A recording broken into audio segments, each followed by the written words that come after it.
எனக்கொரு சிநேகிதி தென்றல் மாதிரி, நீ ஒரு பௌர்ணமி பேசும் பைங்கிளி. உன்முகம் பார்த்து தோன்றினால் பூக்களை பார்த்து கொள்கிறேன்.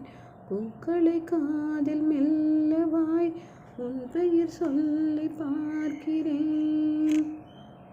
மேகம் வந்து சேராதோ, வான்மழையும் வாடாதோ, தனிமையில் தவித்தேனே, உன்னை நீளைத்தேனே. மேலிமையும் வாடாது, கீழிமையும் சேராது, உனக்கு அது புரியலையா, இலக்கணம் தெரியாதா?